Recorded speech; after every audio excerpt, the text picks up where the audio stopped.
Hi friends, రోజుకొక మంచి మాటలో ఈరోజు మరొక జీవిత సత్యం అండి. ఈరోజు ఆత్మగౌరవం గురించి తెలుసుకుందాం.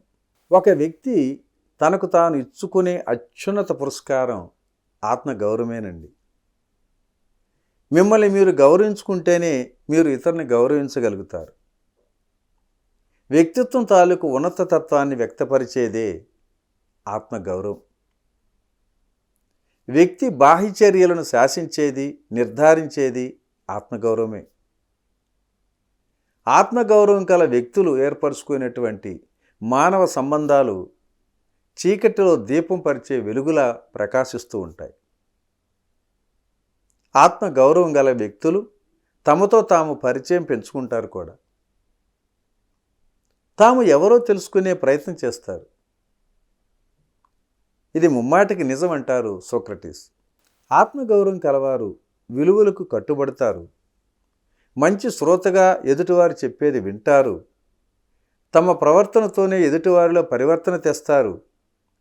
ఎంతమందిలో ఉన్నా ప్రత్యేకంగా కనిపిస్తారు.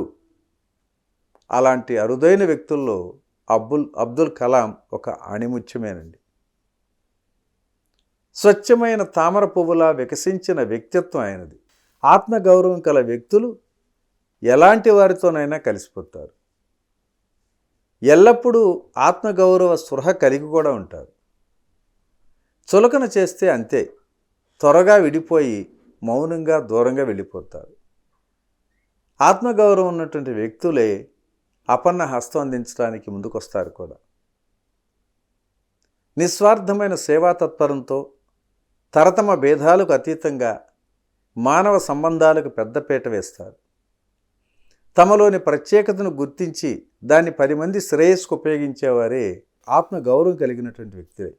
ఆత్మగౌరవం కల వ్యక్తుల్లో ఆత్మధైర్యం ఎక్కువగా ఉంటాయి.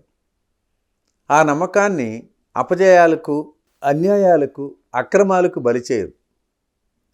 తమ నమ్మకాన్ని బతికించుకునే ప్రయత్నం చేస్తారు. అపజయాలు ఎదురైనా సరే అవి తాత్కాలికమే అనుకొని ముందంజ వేస్తారు. ఓటమిని ఓడించి విజేతలయ్యేందుకే కృషి చేస్తుంటారు. ఆత్మగౌరవం కలిగినటువంటి వ్యక్తులు సాధించిన విజయాలతో సంతృప్తి చెందరు.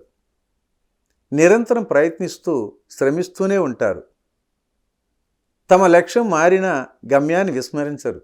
ప్రేమించే హృదయం, స్పందించే మనస్సు, విని పనిచేసే చేతులు ఆత్మగౌరవానికే ప్రతీకలు అంటారు స్వామి వివేకానంద.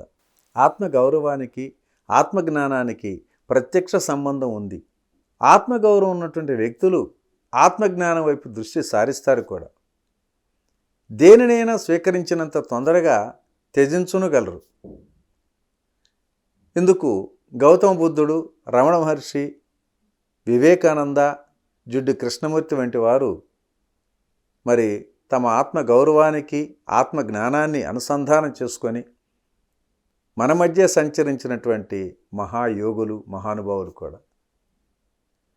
ఆత్మగౌరవం ఒక్కటే ఇస్తే వచ్చేది కాదు. మరొకరిని చూసిన ప్రేరణతో లభించేది కాదు.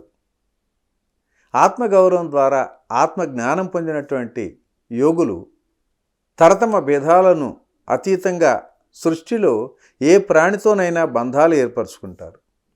సంభాషిస్తారు కూడా, ఆదరిస్తారు.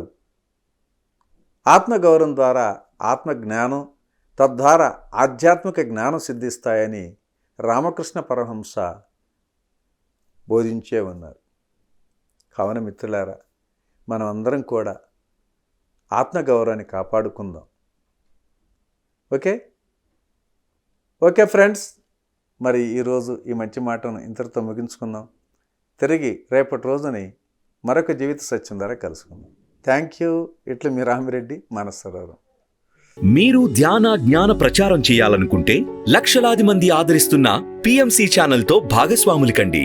The PMC trust, Google pay, phone pay number 8977009932.